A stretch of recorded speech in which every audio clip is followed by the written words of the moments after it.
यह सूचना आप सभी तक पहुंच चुकी होगी कि प्लाज्मा थेरेपी को मेडिकल कोविड प्रोटोकॉल से हटा दिया गया है। इसे क्यों हटाया गया, इस पर कई तरह की बातें सोशल मीडिया पर चल रही है। इन सब से भ्रम की स्थिति पैदा हो सकती है, इसीलिए जानना जरूरी है कि इस बारे में Indian council of medical research यानी ICMR क्या कह रही है। कोविड-19 की दूसरी लहर में प्लाज्मा थेरेपी की डिमांड काफी बढ़ गई थी। आपने देखा होगा सोशल मीडिया पर बहुत सारे लोग कोरोना वायरस से ठीक हो चुके लोगों से प्लाज्मा डोनेट करने की गुहार लगा रहे थे। ऐसा इसलिए किया जा रहा था क्योंकि कोविड-19 के इलाज को लेकर Indian council of medical research की गाइडलाइन कहती थी कि लक्षण दिखने के 7 दिनों के भीतर प्लाज्मा थेरेपी का ऑफ लेवल इस्तेमाल किया जा सकता है।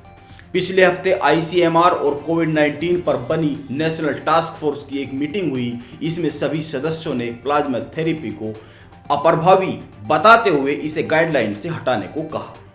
कुछ वैज्ञानिकों डॉक्टर्स ने प्रिंसिपल साइंटिफिक एडवाइजर के विजय राघवन को एक चिट्ठी भी लिखी। उसमें कहा गया कि प्लाज्मा थेरेपी के तर्कहीन और अवैज्ञानिक इस्तेमाल को बंद कर देना चाहिए। यह चिट्ठी ICMR प्रमुख बलराम भार्गव और एम्स के निदेशक रणदीप गुलेरिया को भी भेजी गई। इन लोगों ने यह चिट्ठी क्यों लिखी, सवाल यह पैदा होता है।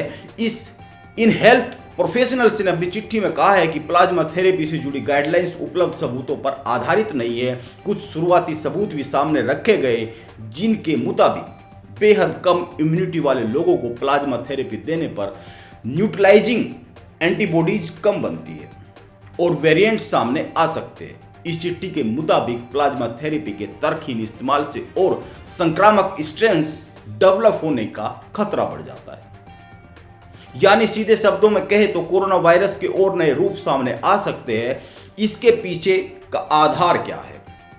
ब्रिटेन में 11,000 लोगों पर एक रिसर्च हुई जिसमें पता चला कि प्लाज्मा थेरेपी कोई चमत्कार नहीं करती है। अर्जेंटीना में चली रिसर्च में भी यह बात सामने आई और वहां के डॉक्टर्स ने भी प्लाज्मा थेरेपी को असरदार नहीं माना। पिछले साल ICMR ने भी एक रिसर्च की थी जिसमें यही पता चला था कि प्लाज्मा थेरेपी मृत्यु दर कम करने और कोविड के गंभीर मरीजों के इलाज में कारगर नहीं है। ICMR के डायरेक्टर जनरल बलराम भार्गव ने अक्टूबर 2020 में, आप तारीख सुन लीजिए, अक्टूबर 2020 में कहा था कि हमने प्लाज्मा थेरेपी पर दुनिया का सबसे लंबा ट्रायल किया है। यह ट्रायल 29 अस्पतालों में 464 पेशेंट्स पर किया गया। इसके जो नतीजे की अगर हम बात करें, इसके नतीजों को 350 लोगों ने लिखा है। इनमें पता चला कि प्लाज्मा थेरेपी ने कोविड से लड़ने में कोई मदद नहीं की। अब यह तो सही है कि प्लाज्मा थेरेपी कोरोना से लड़ाई में कारगर हथियार नहीं है। यह भी तय हो गया है कि यह कारगर तो क्या, उल्टा खतरा पैदा करने वाला ही हथियार है।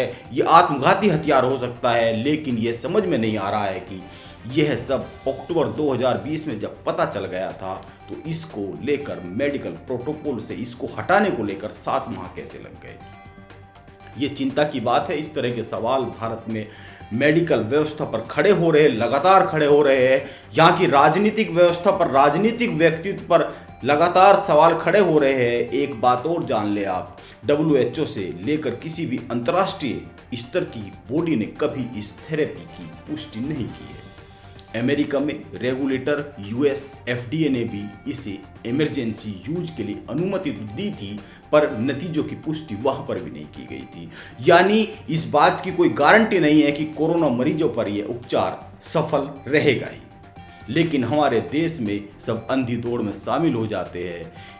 इसमें देश की टॉप लीडरशिप की भी गलती है। बातें जल्द और स्पष्ट रूप से कम्युनिकेट होनी चाहिए। यह पूरी दुनिया कह रही है कि कोरोना से बचाव का एकमात्र इलाज वैक्सीनेशन है, लेकिन हमारे देश में वैक्सीनेशन की उपयोगिता पर ही सवाल खड़े कर दिए गए। हमारे देश में बनी दोनों वैक्सीन को लेकर इतना कन्फ्यूजन पैदा कर दिया गया कि वैक्सीनेशन फेल होने की डर पैदा हो गया। एक आदमी कह रहा है, हर समझदार आदमी कह रहा है कि वैक्सीन ही लड़ाई है, वैक्सीन से ही जीता जा सकता है, जबकि पता है कि इस दौर में इससे बड़ा कोई जीवन रक्षक उपाय नहीं है। यह हमारे रिसर्च और इस पर होने वाले एक्शन के बड़े गैप को भी दर्शाता है। यह बड़ी चिंता की बात है।